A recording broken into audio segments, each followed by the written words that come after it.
നമസ്കാരം. PVN entertainment എന്ന നമ്മുടെ ചാനലിലേക്ക് സ്വാഗതം. ഞാൻ നിങ്ങളുടെ പ്രവീൺ മാത്യു.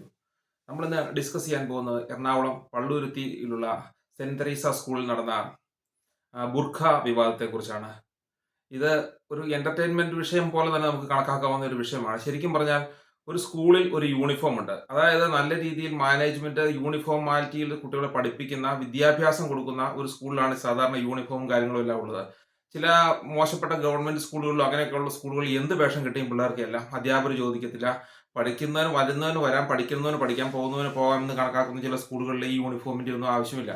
അവിടെ എന്ത് വേഷം വേണമെങ്കിലും കിട്ടിയും ആളുകൾക്ക് പോകാം. ബുർഖ ധരിക്കാം, വേണമെങ്കിൽ ലോഹ ഇട്ടുകൊണ്ട് പോവാം, മഴക്കോട്ട് ഇട്ടുകൊണ്ട് നിൽക്കാം, മുണ്ടെടുത്തുകൊണ്ട് പോവാം, പാൻസും ഷർട്ടും ഇട്ടുകൊണ്ട് പോകാം, ഏത് കളറും എങ്ങനെ വേണമെങ്കിലും ചെയ്യാം. അങ്ങനെയുള്ള സ്കൂളുകളിൽ ഇത് ഒരിക്കലും ബാധകമല്ല. അവർക്ക് ഏത് വേഷം ഇട്ടുകൊണ്ട് പോകാം. അധ്യാപകർ വരുന്നു, അവർ പഠിപ്പിക്കുന്നു, അവർ മാസാമാസം കിട്ടുന്ന സാലറി മേടിക്കുന്നു. അല്ലാതെ കുട്ടികൾക്ക് ഡിസിപ്ലിനോ കാര്യങ്ങളോ ഒന്നും അവിടെ വലിയ കാര്യമായിട്ടില്ല.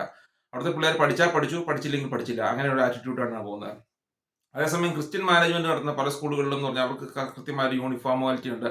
അവിടെ സ്കൂളുകളിൽ കുട്ടികൾ എന്ത് ചെയ്യണമെന്ന് കറക്റ്റായി നിഷ്കർഷിക്കുന്ന കാര്യങ്ങളുണ്ട്. അത് ചെയ്താണ് അവരവിടെ വിദ്യാർത്ഥികൾ പഠിപ്പിക്കുന്നത്. കരിക്കുലം പഠിപ്പിക്കുന്നു. അതോടൊപ്പം തന്നെ അവിടെ ഡിസിപ്ലിൻ എന്ന് പറയുന്ന ഒരു സംവിധാനം കൂടി പഠിപ്പിക്കുന്നുണ്ട്. ഇതിന് എതിരായിട്ടാണ് ഈ ബുർഖ വിവാദം ഉണ്ടായിട്ടുള്ളത്.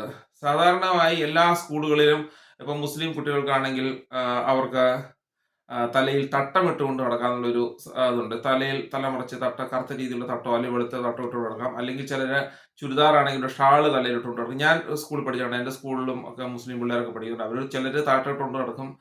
ചിലര് അതിന് മുമ്പിൽ ഒരു ഈ ഷാളിടും. നല്ല തലമുടിയുള്ളവരാണെങ്കിൽ ആ ഷാൾ ഇച്ചിരി ഇറക്കിയിടും. അങ്ങനെയൊക്കെയുള്ള രീതിയിലാണ് അവർ ഷാൾ ഇട്ടുകൊണ്ട് നടക്കുന്നത്. ഇല്ല മോശം തലമുടിയുള്ളവരാണെങ്കിൽ ആ ഷാൾ ഇട്ടത് മറച്ച് നടക്കും. ഇങ്ങനെയൊക്കെയാണ്. എല്ലാവരും അത് തന്നെയാണ് രീതിയിലാണ് നടക്കുന്നത്. പിന്നെ ചില സ്കൂളുകൾ പറയുന്നുണ്ട് കന്യാസ്ത്രീകൾ ചില കോളേജുകളിലൊക്കെ ഇട്ടുകൊണ്ട് വരുന്നുണ്ടെന്ന്. അത് അവർക്ക് ചെയ്തിട്ടുണ്ട്. ആ മാനേജ്മെന്റുമായിട്ട് സംസാരിക്കുക. അവർ അനുവദിക്കുമെന്നെങ്കിൽ അനുവദിക്കുക, അനുവദിച്ചില്ലെങ്കിൽ അവർ അവിടെ നിന്ന് പഠനം നിർത്തി പോവുക എന്നുള്ളൊരു ഒറ്റ ഓപ്ഷനേ ഉള്ളൂ. ഇത് ആ പിതാവാണ് ഏറ്റവും വലിയ കുറ്റം ചെയ്തത്. ആ പെൺകുട്ടിയുടെ പിതാവ്. ആ സ്കൂളിൽ അത് ഈ ബുർഖ എന്ന് പറയുന്ന ഒരു സാധനം എന്ന് പറയുന്നത് തട്ടം പോലെയല്ല. അതിന്റെ ഇറക്കം കൂട്ടി കൂട്ടി കൂട്ടി പോയി കഴിഞ്ഞാൽ അത് ലാസ്റ്റ് പർദ്ദ വരെയായി മാറും. ആദ്യം തട്ടം എന്ന് പറഞ്ഞാൽ അതിന്റെ ഒരു ലിമിറ്റ് ഉണ്ട്. ബുർഖ അല്ലെങ്കിൽ ഹിജാബ് എന്ന് പറഞ്ഞ സാധനത്തിന് ലിമിറ്റില്ല. അതിന്റെ ഇറക്കം എന്തോരം വേണമെങ്കിലും കൂട്ടി കൂട്ടി കൂട്ടി പോയി ലാസ്റ്റ് അത് പർദ്ദ വരെയാവും. അതായത് യൂണിഫോം കാണില്ലാത്ത രീതിയിലേക്ക് ഇത് വരുന്നത് കൊണ്ടാണ് ആ സ്കൂൾ ഇതിനെ എതിർത്തത്. പിന്നെ ഇതിന് വേണ്ടി വലിയൊരു പ്രൊപ്പഗൻഡ കൂടി നടക്കുന്നുണ്ട്. അതായത് ഇന്നിപ്പോ ക്രിസ്ത്യൻ മാനേജ്മെന്റ് സ്കൂളുണ്ട്, ഹിന്ദു മാനേജ്മെന്റ് സ്കൂളുണ്ട്, മുസ്ലിം മാനേജ്മെന്റിനൊക്കെ സ്കൂളുകളുണ്ട്. പക്ഷെ കൂടുതൽ ആളുകളും പ്രിഫർ ചെയ്യുന്നത് ഈ ക്രിസ്ത്യൻ മാനേജ്മെന്റ് സ്കൂളുകൾ പഠിക്കാനാണ്. ഹിന്ദു മാനേജ്മെന്റ് സ്കൂളിൽ പഠിക്കുന്ന ആൾക്കാരുണ്ട്, അതുപോലെ മുസ്ലിം മാനേജ്മെന്റ് സ്കൂളിൽ പഠിക്കുന്ന ആളുകളൊക്കെ ഉണ്ട്. പക്ഷേ എങ്കിൽ പോലും നല്ല സ്കൂളുകൾ എന്നുള്ള റെപ്യൂട്ടേഷൻ ഉള്ളത് കൂടുതൽ ഈ ക്രിസ്ത്യൻ മാനേജ്മെന്റ് സ്കൂളുകൾക്കാണ്. അത് അവിടുത്തെ ഡിസിപ്ലിനും കാര്യങ്ങളും കൊണ്ടൊക്കെ തന്നെയാണ്. അപ്പം ഇങ്ങനെയുള്ള സ്കൂളുകളിലേക്ക് ഇപ്പൊ അത്യാവശ്യം കുട്ടികളെ വിദ്യ അഭ്യസിപ്പിക്കണം എന്നും അല്ല, വിദ്യാഭ്യാസം വളരണം എന്ന് ആഗ്രഹിക്കുന്ന മാതാപിതാക്കന്മാർ ക്രിസ്ത്യൻ മാനേജ്മെന്റ് സ്കൂളുകൾ, ഇംഗ്ലീഷ് മീഡിയം സ്കൂളുകളൊക്കെയാണ് അവർ പ്രിഫർ ചെയ്യുന്നത്.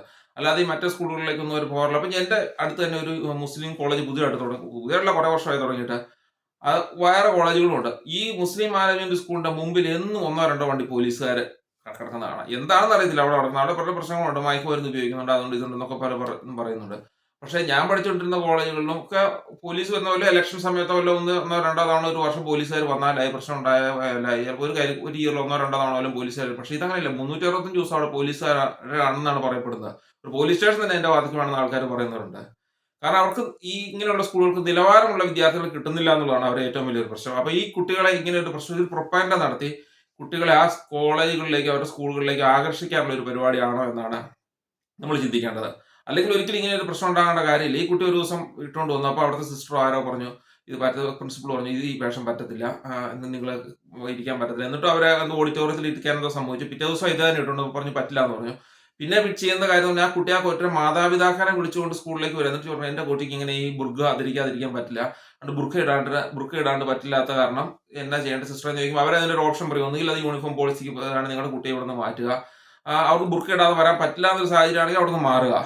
അല്ലാതെ ബാക്കിയുള്ള കുട്ടികൾക്ക് ബുദ്ധിമുട്ടുണ്ടാക്കിയാൽ ആ പിതാവിനെതിരെ കേസെടുക്കണം. ഇതിൽ അയാൾ ചെയ്തത് തന്നെ കുട്ടീനെ മാറ്റിയിരുത്തിയെന്ന് പറഞ്ഞ ശേഷം ആ നാട്ടിലുള്ള അണ്ടനെ, അടകോട്ടനെ, ചെമ്മാനും, ചെരുപ്പൂത്തിനെ എല്ലാം വിളിച്ച് സ്കൂളിലേക്ക് കൊണ്ടുവന്ന് ആ സ്കൂളിലെ കുട്ടികളുടെ 2 ദിവസത്തെ പഠനം ഉറപ്പാക്കി. അതുകൊണ്ട് എന്നിട്ടൊരു വർഗീയ ധ്രുവീകരണം ഉണ്ടാക്കാൻ വേണ്ടിയിട്ടാണ് അവർ ശ്രമിക്കുന്നത്. അതായത് ഇത് ഞങ്ങൾക്ക് അനുവദിക്കുന്നില്ല, ബാക്കിയുള്ളവർക്ക് അനുവദിക്കുന്നു. അങ്ങനെ അനുവദിക്കുന്നുണ്ടെങ്കിൽ അവിടെ പോയി പഠിക്കുക എന്നുള്ളതേ ഉള്ളൂ, അവർക്കൊരു ഓപ്ഷൻ ഉള്ളൂ. കാരണം വിദ്യാർത്ഥികൾക്ക് എന്ന് പറഞ്ഞാൽ ഒരു റൈറ്റ്സേ ഉള്ളൂ, ഒരിക്കലും ഫ്രീഡം ഇല്ല. വിദ്യാർത്ഥികൾക്ക്, ജോലി ചെയ്യുന്ന ആളുകൾക്ക് ഒന്നും അവർക്ക് റൈറ്റ്സ് ഉണ്ട്, പക്ഷെ ഫ്രീഡം ഇല്ല. കാരണം ഞാൻ നമ്മളൊരു ഓഫീസിലോ എവിടെയെങ്കിലും ജോലി ചെയ്യാൻ പോയി കഴിഞ്ഞിട്ട് നമുക്ക് ഫുൾ ടൈം മൊബൈലിൽ ചൊറിഞ്ഞുകൊണ്ടിരിക്കാനോ മൊബൈലിൽ ഗെയിം കളിക്കാനോ ഒന്നും സമ്മതിക്കത്തില്ല. അവിടെ വരിക, ജോലി ചെയ്യുക, അവരുടെ കാര്യം കഴിഞ്ഞാൽ പോവുക. നമുക്ക് ഫ്രീ ടൈമിൽ നമുക്ക് എന്ത് ചെയ്യാം? ജോലി ചെയ്യുന്ന സമയത്ത് നമ്മൾ അവിടെ ജോലി ചെയ്യാനാണ് പോകുന്നതെങ്കിൽ ആ ജോലി ചെയ്യുക. അല്ലാതെ മൊബൈലിൽ പണിയാനും അത് ചെയ്യുന്നത് അതെല്ലാം പോളിസിക്കെതിരാണ്. അവർക്ക് നമുക്കെതിരെ ആക്ഷൻ എടുക്കാം ആ ഒരു കാര്യം പറഞ്ഞാൽ. അതുപോലെയാണ് കോളേജിൽ പഠിക്കാനും സ്കൂളിൽ പഠിക്കാനും ഉള്ളത്. അവർക്ക് റൈറ്റ്സ് ഉണ്ട്, പക്ഷെ ഫ്രീഡം ഇല്ല. കാരണം യൂണിഫോം ഇല്ലാതെ കൂളിംഗ് ക്ലാസ് വെച്ച് ക്ലാസ് ഇരിക്കണം എന്നൊരു കുട്ടി ആഗ്രഹിച്ചു കഴിഞ്ഞിട്ടുണ്ടെങ്കിൽ പറ്റത്തില്ല. ഇപ്പൊ ഞാൻ എന്റെ കൊച്ചു പഠിക്കുന്ന സ്കൂളിലാണെങ്കിൽ തലമുടിയിൽ ഒരിക്കലും സ്കാർ ഇടാൻ സമ്മതിക്കത്തില്ല. എനിക്ക് വളരെ ഇഷ്ടമാണ് പിള്ളേർ തലയിൽ സ്കാർ ഇട്ട് പിള്ളേർ ഇറങ്ങാൻ വളരെ ഇഷ്ടമാണ്. ഞാനത് പറ്റില്ലാത്ത കാരണം ഞാൻ എന്റെ തലയിൽ ചിലപ്പോൾ സ്കാർ ഇടും. അല്ലെങ്കിൽ കൊച്ചിന് സ്കൂൾ അവധിയുള്ള സമയത്ത് അവന്റെ തലയിൽ 2 സ്കാർ വരപ്പിക്കും. അവന്റെ സ്കൂൾ അവധി കഴിയുമ്പോഴത്തേക്ക് അത് നോർമലാവും.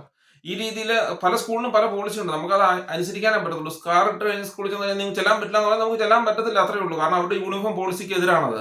കാരണം ഒരാൾ സ്കാർ ഇട്ടോട്ടെന്നോ അടുത്തയാൾ ചിലപ്പോൾ വേറെ ഡിസൈൻ വരച്ചോണ്ടായിരിക്കും തലയിൽ ചെല്ലുന്നത്. അപ്പൊ അതിനൊരു യൂണിഫോമാലിറ്റി ഇല്ലാതായി പോകും. ഇതിന് ഇതുകൊണ്ടാണ് യൂണിഫോമാലിറ്റി എന്ന് പറഞ്ഞൊരു സംഭവം എല്ലാ സ്കൂളുകളിലും നടപ്പാക്കിയിരിക്കുന്നത്. അതിനെതിരെ പറ്റില്ലെങ്കിൽ ആ സ്കൂളിൽ നിന്ന് മാറുക, വേറെ സ്കൂളുകളിൽ പോയി ചേരുക എന്നുള്ളത് മാത്രമേ ഉള്ളൂ. ഇത് അതല്ലാതെ ഈ അണ്ടനെ ഓടനെ ജമ്മാനും ചെരുപ്പൂത്തിനെ എല്ലാം വിളിച്ച് സ്കൂൾ ഉണ്ടാക്കി ബാക്കി പിള്ളേരുടെ പഠിത്തത്തിനെ എതിർക്കുന്ന ഇതൊക്കെ എന്ന് പറഞ്ഞിട്ടുണ്ടെങ്കിൽ ഒരിക്കലും മൊറാലിറ്റിക്ക് എതിരായിട്ടുള്ള ഡീസൻസിക്ക് എതിരായിട്ടുള്ള രീതിയാണ്. ഇപ്പൊ ഞാനും എല്ലാ മനുഷ്യരും സാധാരണ ബാക്കി മതസ്ഥരുടെ കൂടെ ഒന്നിച്ചാണ് ജീവിക്കുന്നത്. അവർക്ക് ഒരു ഡിസിപ്ലിൻ പാലിക്കുക എന്നുള്ളതുണ്ട്. ഇപ്പൊ ഒന്നിച്ച് ഒരു റൂമിൽ പല മതക്കാർ താമസിക്കുകയാണെങ്കിൽ ബാക്കിയുള്ളവർക്ക് ബുദ്ധിമുട്ടുണ്ടാകാതെ പ്രാർത്ഥിക്കുക, ബാക്കിയുള്ളവർക്ക് ഉണ്ടാകുന്ന കാര്യങ്ങൾ ചെയ്യുക. അത് ബാക്കിയുള്ളവർക്ക് ബുദ്ധിമുട്ടാകുവാണെങ്കിൽ അവർ വഴി പ്രകടിപ്പിക്കും. അവരറിയാ ആ പ്രകടിപ്പിക്കുമ്പോൾ ഇഷ്ടമല്ലെങ്കിൽ നമ്മൾ മാറിക്കൊടുത്തേക്കുക, അല്ലെങ്കിൽ അതിനനുസരിച്ച് അവർക്ക് ബുദ്ധിമുട്ടില്ലാത്ത രീതിയിൽ കാര്യങ്ങൾ ചെയ്യുക എന്നുള്ളതാണ്. ഞാൻ എൻ്റെ ഫ്രണ്ട്സായിട്ട് മുസ്ലിമും ഹിന്ദുക്കളും എല്ലാവരും ഒന്നിച്ചാണ് റൂമിൽ താമസം. ഞങ്ങൾക്ക് ആർക്കും യാതൊരു രീതിയിലും തോന്നിയിട്ടില്ല. പ്രാർത്ഥിക്കേണ്ട അവരവരുടെ പ്രാർത്ഥന പ്രാർത്ഥിക്കും. പരീക്ഷയ്ക്ക് പോകുന്നതിന് മുമ്പായിട്ട് അവരവർ പഠിക്കുന്ന പ്രാർത്ഥന പ്രാർത്ഥിച്ചിട്ട് പോകും. അതിനൊന്നും ആർക്കും ബുദ്ധിമുട്ടുമില്ല, എതിർപ്പുമില്ല, ഒന്നുമില്ല. ഇതങ്ങനെയല്ല. ഇത് നിസ്കാരത്തിന്റെ ഒരു മുറി എന്നൊരു നാടകത്തിന് ശേഷമാണ് ഇപ്പൊ ഈ സംഭവം തുടങ്ങിയിരിക്കുന്നത്. കാരണം മൂവാറ്റുപുഴ നിർമ്മല കോളേജിൽ നിസ്കാരത്തിന്റെ മുറി എന്ന് പറഞ്ഞൊരു വിവാദം ഉണ്ടാക്കി. അവർക്ക് നിസ്കരിക്കണമെങ്കിൽ വേറെ എവിടെയും പോയി നിസ്കരിക്കാം. അല്ലെങ്കിൽ ആ മാനേജ്മെന്റിനോട് ചോദിക്കാം, ഞങ്ങൾക്കൊരു മുറി തരാമോ, നിസ്കരിക്കാൻ ഇങ്ങനെ താല്പര്യമുണ്ട്, ഇങ്ങനെ നോയമ്പാണെന്ന് മാന്യമായിട്ട് ചോദിച്ചാൽ ചിലപ്പോൾ അവർ മുറി തരും, ചിലപ്പോൾ തരില്ല. തരില്ലെങ്കിൽ അത് അംഗീകരിക്കാന്നുള്ളൂ. ഇത് ഒരു സ്കൂൾ എന്ന് പറഞ്ഞാൽ ആരുടെയും പ്രൈവറ്റ് സ്വത്തല്ല. അവർ 2 കൊല്ലോ 3 കൊല്ലോ അല്ലെങ്കിൽ 5 കൊല്ലോ 7 കൊല്ലോ എത്ര കൊല്ലോ വന്ന് പഠിക്കുക, അവിടെ നിന്ന് പോകുക എന്ന് മാത്രമേ ഉള്ളൂ. നമ്മളൊരു ഹോട്ടലിൽ കയറി ഭക്ഷണം കഴിക്കാൻ പോകുന്ന രീതിയിലാണ്. ഒരു ഹോട്ടലിൽ കയറി ഭക്ഷണം കഴിച്ചിട്ട് ബിരിയാണി നല്ലതാണെങ്കിൽ നല്ലതെന്ന് പറയുക, നല്ലതല്ലെങ്കിൽ നല്ലത്, അല്ലാതെ അവനെ ബിരിയാണി വിൽപ്പിക്കാൻ പഠിപ്പിക്കേണ്ട കാര്യമില്ല. ഇതാണ് ഇന്ന് സ്കൂളിൽ പല പിതാവ് ചെയ്യുന്നത്. അവരെ പഠിപ്പിക്കാൻ കാര്യമില്ല. നിങ്ങളുടെ കുട്ടികൾക്ക് പഠിപ്പിക്കാൻ താല്പര്യം ഉണ്ടെങ്കിൽ അവിടെ പഠിപ്പിക്കുക. അല്ല പഠിപ്പിക്കാൻ താല്പര്യം ഇല്ലെങ്കിൽ അവിടെ നിന്ന് മാറ്റുക. ഇതാണുള്ളത്. അല്ലാതെ അധ്യാപകർ നിങ്ങൾ ഇന്ന രീതി ചെയ്യണം, നിങ്ങൾക്ക് കുട്ടികളുടെ ഹ്യൂമൻ റൈറ്റ്സ് വേണം, അത് വേണം, ഇത് വേണം എന്ന് പറയാൻ പറ്റില്ല. ഹ്യൂമൻ റൈറ്റ്സ് ഉണ്ട്. പക്ഷേ എങ്കിൽ പോലും ഇത് ഹ്യൂമൻ റൈറ്റ്സ് ഉണ്ടെങ്കിൽ പോലും വസ്ത്ര സ്വാതന്ത്ര്യം അവിടെ യൂണിഫോം ഉള്ള സ്ഥിതിക്ക് ആ യൂണിഫോം പാലിക്കാൻ അവർ അംഗീകരിക്കേണ്ടതാണ്. ഒരു തട്ടം അവരെ അംഗീകരിക്കുന്നത്. തട്ടം ഇടുന്ന പ്രശ്നമല്ല ഇത്. കാരണം അവിടെ ബാക്കി മുസ്ലിം കുട്ടികൾ തട്ടം ഇട്ടുകൊണ്ടിരുന്നുണ്ട്. ഈ ബുർക്ക എന്ന് പറഞ്ഞ സാധനം തന്നെ അതിന് ഇറക്കം കൂടി അവസാനം യൂണിഫോം കാണാൻ പാടില്ലാത്ത രീതിയിലേക്ക് വരും. കാരണം അതിങ്ങനെ ഇറക്കം കൂടി വരും. എന്റെ കൂടെ പഠിച്ച ഒരു പെങ്കൊച്ചുണ്ടായിരുന്നു. ആദ്യം ആദ്യം ഇങ്ങനെ ഇട്ടുണ്ട്, പിന്നെ ഇടക്കാലത്ത് പുള്ളിക്കാരി ഇങ്ങനെ വേറൊരു സാധനം പോലെ ഇട്ടുണ്ട്. അപ്പൊ ഞങ്ങൾ പുള്ളിക്കാരൻ മൗലവിയായി എന്നാണ് പറയുന്നത്. പുള്ളിക്കാരൻ മൗലവി എന്നാണ് വിളിച്ചുകൊണ്ടിരുന്നത്. ഇങ്ങനെ ഷെബീമ മൗലവി എന്നൊക്കെ പിള്ളേർ കളിയാക്കി വിളിക്കുമായിരുന്നു. കാരണം അതുവരെ തട്ട പറഞ്ഞിട്ടുണ്ടെന്ന് അത് കഴിഞ്ഞ മാറി വന്നോട്ട്. ഇത് സ്കൂളിന്റെ അന്ന് കോളേജുകളുടെ യൂണിഫോം ഇല്ലാത്ത കാരണം അത് പ്രശ്നമല്ല. സ്കൂൾ മാറി കഴിഞ്ഞപ്പോഴേക്കും ലൈക്ക് സ്കൂളിൽ എന്ന് പറഞ്ഞാൽ യൂണിഫോം ഉള്ള സ്ഥിതിക്ക് അത് പാലിക്കാൻ എല്ലാ വിദ്യാർത്ഥികളും ഇതാണ്. വിദ്യാർത്ഥികൾക്ക് റൈറ്റ്സേ ഉള്ളൂ, ഫ്രീഡം ഇല്ല. അതുപോലെ ജോലി ചെയ്യുന്നവർക്കും അങ്ങനെ തന്നെയാണ്. അവർക്ക് ജോലി ചെയ്യുന്ന സമയത്ത് റൈറ്റ്സ് ഉണ്ട്, പക്ഷെ ഫ്രീഡം ഇല്ല. കാരണം ഫ്രീഡം ഉണ്ടെങ്കിൽ അവർക്ക് ഇഷ്ടമുള്ളത് ചെയ്യാൻ പറ്റത്തില്ല. കാരണം ആ ജോലി ചെയ്യുക, അതിനുള്ള സാലറി മേടിക്കുന്നുണ്ടെങ്കിൽ നമ്മൾ ആ ജോലി കറക്റ്റായിട്ട് ചെയ്യുക എന്നുള്ളതേ ഉള്ളൂ. അല്ലാതെ നമ്മൾ അവിടെ കൊണ്ട് വലിയ ആർഗ്യൂ ചെയ്തിട്ട് കാര്യമില്ല. അല്ലെങ്കിൽ ജോലി വിട്ടിട്ട് പോവുക. അപ്പൊ നമുക്ക് ഇഷ്ടംപോലെ ഫ്രീഡം കിട്ടും. അതില്ലാതെ ഒരിക്കലും നടക്കില്ല. ഇത് ഈ ഒരു കാരണമാണ് സെന്റ് റീത്ത സ്കൂളിൽ നടന്നത്. ഇത് പക്ഷേ ഈ രാഷ്ട്രീയക്കാരെല്ലാം ഇതിനെ സപ്പോർട്ട് ചെയ്യുന്നില്ല. കാരണം മതം എന്ന് പറഞ്ഞു കഴിഞ്ഞിട്ടുണ്ടെങ്കിൽ വോട്ട് മേടിക്കാൻ പറ്റിയ ഏറ്റവും വലിയൊരു മാർഗ്ഗമാണെന്ന് കണ്ടതുകൊണ്ട് ഈ ഒരു രാഷ്ട്രീയ ധ്രുവീകരണം ഉണ്ടാക്കി എങ്ങനെയെങ്കിലും ആ ഒരു വോട്ട് ബാങ്ക് കിട്ടാന്നുള്ള രീതിയിൽ അതിനെക്കുറിച്ച് ഇപ്പോൾ കേരളത്തിന്റെ വിദ്യാഭ്യാസ മന്ത്രിയൊക്കെ ചെയ്യുന്നുണ്ട്. പക്ഷേ എങ്കിൽ കോടതി വളരെ രീതിയിൽ ഇടപെട്ടു. അത് നേരത്തെ തന്നെ റൂൾസ് ഉള്ളതാണ്. ഇങ്ങനെ യൂണിഫോമിന്റെ ഭാഗമായിട്ട് ഇന്ന വേഷങ്ങളെ ധരിക്കാവുള്ളൂ. ഇത് ഓവറായിട്ടുള്ള രീതിയിൽ ധരിക്കാൻ, യൂണിഫോം മറയ്ക്കുന്ന രീതിയിലുള്ള വേഷം ധരിക്കാൻ പറ്റത്തില്ല. അങ്ങനെ രീതിയിലുള്ള വേഷം ധരിക്കാൻ. പിന്നെ യൂണിഫോം എന്നുള്ള വാക്കിന്റെ അർത്ഥമില്ലല്ലോ. എല്ലാവർക്കും തോന്നുന്ന രീതിയിൽ പർദ്ദ ധരിക്കുന്നതിന് പർദ്ദ ധരിച്ചുകൊണ്ട് പോവാം, അല്ലെങ്കിൽ മുണ്ടെടുത്തുകൊണ്ട് പോകണം മുണ്ടെടുത്തുകൊണ്ട് പോകാം, തലയെ കെട്ടിക്കൊണ്ട് പോകണമെന്ന് പോവാം. ഇതല്ല വേറെ രീതിയിൽ ജുബ്ബ ഇട്ടുകൊണ്ട് പോകണമല്ലോ, അങ്ങനെ പോകുന്ന യൂണിഫോം എന്ന് പറയാൻ പറ്റത്തില്ല. കാരണം സ്കൂളിൽ യൂണിഫോം വേണ്ടാണ്. അതൊരു ഡിസിപ്ലിന്റെ ഭാഗമാണ്. കാരണം എല്ലാവരും ഒരേ രീതിയിൽ യൂണിറ്റിയിൽ നടക്കണം. ആ ഒരു ഡിസ്ക്രിമിനേഷൻ പാടില്ല എന്നുള്ളൊരു ചിന്തയുടെ ഭാഗമായിട്ടാണ് ഈ യൂണിഫോമാലിറ്റി ഒക്കെ വരുന്നത്. പക്ഷെ അത് ചെയ്യാതെ ഇങ്ങനെ വന്നു കഴിഞ്ഞു കഴിഞ്ഞാൽ അതിനെ ആളുകൾ എതിർക്കണം. അതിന്റെ സത്യാവസ്ഥ മനസ്സിലാക്കണം. ഇതൊരു രാഷ്ട്രീയ ധ്രുവീകരണം ഉണ്ടാക്കി അതുപോലെ ആളുകളെ മുസ്ലിം മാനേജ്മെന്റ് സ്കൂളുകളിലേക്ക് ആകർഷിക്കാനുള്ള ഒരു മാർഗ്ഗമാണോ എന്ന് നമ്മൾ ചിന്തിക്കേണ്ടതുണ്ട്. അല്ലെങ്കിൽ പിന്നെ എല്ലാ വർഷവും ഇങ്ങനെ ഓരോരോ വിവാദം അവർക്ക് ഉണ്ടാക്കേണ്ട കാര്യമില്ല.